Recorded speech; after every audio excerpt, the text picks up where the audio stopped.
Dialogue channel کے programme around the globe میں doctor ناصر حسین کا سلام۔ کیا اسرائیل ایرانی حملے کے جواب میں ایران پر حملہ کرے گا؟ کیا ایران اس کے لیے تیار ہے؟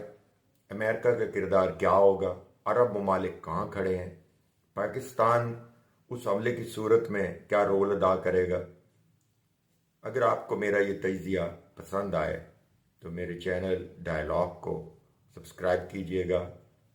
پریس کیجئے گا بیل آئیکن کو، لائک کیجئے گا، دوستوں میں شیئر کیجئے گا تاکہ آپ کو بہترین آبجیکٹو اور سبجیکٹو تجزیہ ملتا رہے۔ جہاں تک ایران اور اسرائیل کی کشمکش کا تعلق ہے، ایران اور اسرائیل کے درمیان شیڈو وار ایران میں اسلامی حکومت کے قیام 1979 سے اب تک چلی آ رہی ہے۔ ایران کے اوپر امریکی سینکشنز نے اگرچہ ایران کی معیشت کو کمزور کرنے کی کوشش کی، لیکن اس کے باوجود اپنے تیل کے ذخائر اور عزم کے ساتھ ایران نے اپنے آپ کو سروائیو کیا۔ پچھلے کچھ عرصے میں جو ہم نے ایران کی طرف سے بڑی پریسیشن کے ساتھ دو بڑے میزائل حملے دیکھے، ایک موساد کے ہیڈ کوارٹر پر اور ایک پاکستان کے وہ دہشت گرد ٹھکانے جو ایران میں حملہ کرنے کے لیے یہاں موجود تھے، اور پھر پاکستان نے اس کے جواب میں جو کچھ کیا وہ آپ کے سامنے۔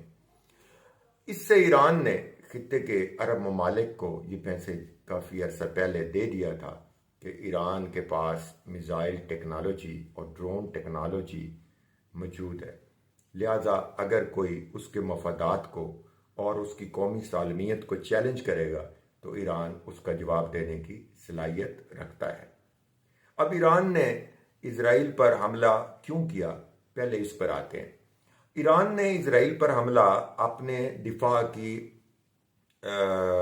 لیے کیا ہے۔ یہ ایک دفاعی حملہ ہے جو ایران نے اسرائیل پر کیا ہے۔ ایران کے کئی کمانڈرز جن میں جنرل قاسم سلیمانی اور ریسنٹلی دمشق میں ان کے سفارت خانے پر حملہ جس میں جنرل زائدی کو شہید کیا گیا، تو اس کے بعد ایران نے ان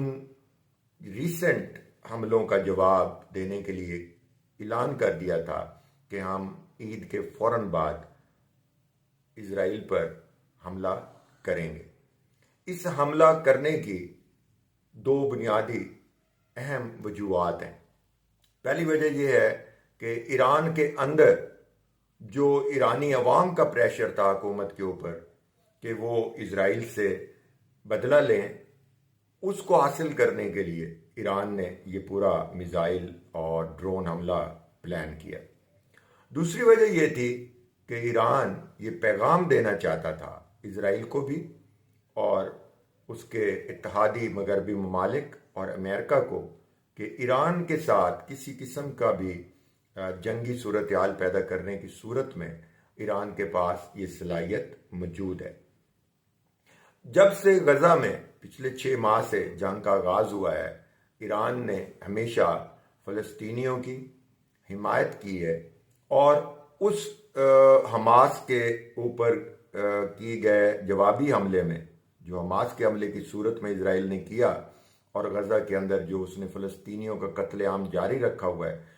اس کی حمایت بھی عملی طور پر ایران کی پراکسیز کر رہی ہیں، جن میں حزب اللہ ہے، انصار اللہ ہے، اس کے بعد عراق کی کچھ ملیشیاز ہیں۔ پھر ہم نے یہ بھی دیکھا کہ کردستان میں ایران نے جو حملہ کیا موساد کے ہیڈ کوارٹر کے اوپر، تو اس سے پہلے بھی ایران نے بڑی کیلکولیٹڈ موو کی اور ایران نے امریکنز کو بتا دیا تھا کہ اس پر ہم میزائل اٹیک کرنے جا رہے ہیں۔ موجودہ حملے میں بھی 72 گھنٹے قبل حملے سے علاقائی ممالک کو، جن میں سعودیہ تھا، UAE ہے، بحرین ہے، جارڈن ہے، ان کو بتا دیا گیا کہ ایران ڈرون اور میزائل اٹیک کسی بھی وقت کر سکتا ہے۔ اب ایران کا حملہ کس حد تک کامیاب ہوا، اس پر دونوں طرف سے متضاد نریٹو ہے۔ اسرائیل کا کہنا ہے کہ اس کے آئرن ڈوم نے جارڈن کے علاقے میں اور اسرائیل کے اندر آنے سے پہلے ہی بلسٹک میزائلز اور ڈرون کو فضا میں تباہ کر دیا ہے، جبکہ ایران کا یہ کہنا ہے کہ اس نے بڑی پریسائز مشق کی ہے اور سوائے ملٹری بیس اور اس کی فوجی انسٹالیشنز کے انہوں نے عوامی حملہ، عوام کو نقصان پہنچانے کے لیے کوئی اہم وہ غیر ذمہ دارانہ اٹیک نہیں کیا۔ اس کے علاوہ اس سے پہلے کل نیوز تھی کہ ایران نے ایک اسرائیلی مال بردار جہاز کو بھی اغوا کر کے ایرانی پاسداران انقلاب لے آئے، ان میں 17 انڈینز اور 2 پاکستانی عملہ بھی شامل تھا، اور اس کے بعد اسرائیل نے کہا کہ ہم اس کا جواب بھی دیں گے۔ اب جہاں تک امریکہ کا تعلق ہے، امریکہ یہ جانتا ہے کہ اگر ایران کے ساتھ جنگ شروع ہو گئی تو پھر عرب ممالک اور ایران کے درمیان بھی کشمکش بڑھ سکتی ہے، یا یہ بھی ممکن ہے کہ سارے عرب ممالک میں سے کئی اہم ممالک امریکہ کا ساتھ دینے سے انکار کر دیں،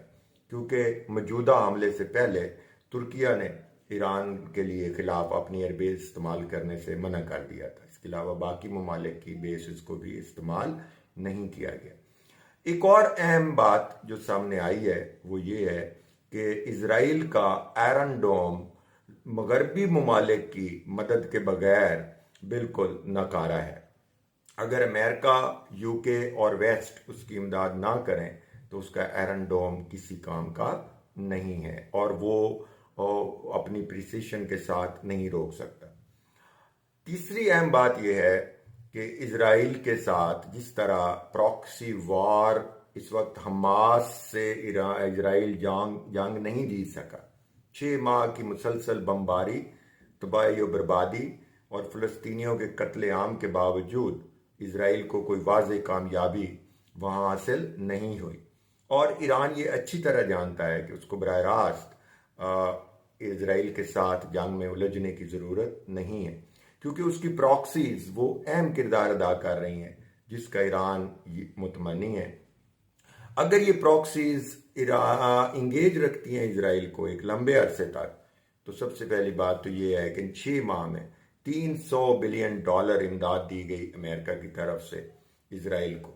اور اسرائیل کی اکانومی دن بدن ڈکلائن کا شکار ہوتی چلی جا رہی ہے۔ پھر اسرائیلی آبادی جو ہے اس میں میجورٹی امیگرینٹس کی ہے، جن میں سے بہت سارے لوگ اسرائیل چھوڑ کر جا بھی سکتے ہیں، اور تیسرا یہ کہ یہ وار جوں آگے بڑھتی چلی جائے گی اور پراکسیز اس کو انگیج کرتی چلی جائیں گی، اسرائیل کے ساتھ مغربی ممالک اور امریکہ ساتھ دینا چھوڑ بھی سکتے ہیں۔ چنانچہ ہم یہ کہہ سکتے ہیں کہ ایران نے جو بنیادی مقصد تھا دنیا کو یہ باور کرانا اور خصوصی طور پر اسرائیل کو اور امریکہ کو یہ پیغام دینا کہ اس پر حملہ کیا گیا تو جوابی حملہ اس سے زیادہ شدت کے ساتھ ہوگا، اور اب اگر نیتن یاہو یہ کہتا ہے کہ میں اس حملے کے جواب میں ایران پر حملہ کروں گا، تو ایرانی افواج کے چیف آف جنرل سٹاف نے باقاعدہ اعلان کیا ہے کہ ہم ہائی الرٹ پر ہیں اور اس سے بھی زیادہ شدت کے ساتھ اسرائیل کو جواب دیا جائے گا۔ اب یہ کشمکش اس خطے میں بڑی ولیٹائل ہے، کیونکہ ایک طرف رشیا اور چائنا، ایران اور ان کا ایک نیکسس بنتا ہوا نظر آ رہا ہے، دوسری طرف امریکن ایئر بیسز پر ایرانی پراکسیز کے ذریعے جو پریشر ایگزرٹ کیا جا رہا ہے اس کی وجہ سے امریکہ کوئی کمفرٹیبل زون میں نہیں ہے۔ خدا نہ کرے کہ اس خطے میں جنگ کا آغاز ہو جائے، کیونکہ اس جنگ کے آغاز کی صورت میں پاکستان جیسے ملک بری طرح متاثر ہوں گے، انسانیت کو بہت بڑا نقصان پہنچے گا۔ اسرائیل یہ جانتا ہے کہ اگر بائیڈن نے ان کو کہا ہے کہ آپ ایران پر اب حملہ نہیں کریں گے اور ریسٹرینٹ شو کریں گے، تو مجھے امید ہے، اور دنیا کے تجزیہ نگار بھی یہی کہتے ہیں، کہ اسرائیل حملہ کرنے سے پہلے کئی دفعہ اپنے فیصلے پر غور کرے گا، کیونکہ اپنے سب سے بڑے مالی امداد دینے والے ملک کو اگنور کرنا کسی بھی ملک کے لیے ممکن نہیں ہوتا۔ تو آج کا یہ تجزیہ اتنا ہی۔ اگر آپ کو پروگرام پسند آئے تو لائک کیجئے گا، چینل کو سبسکرائب کیجئے گا۔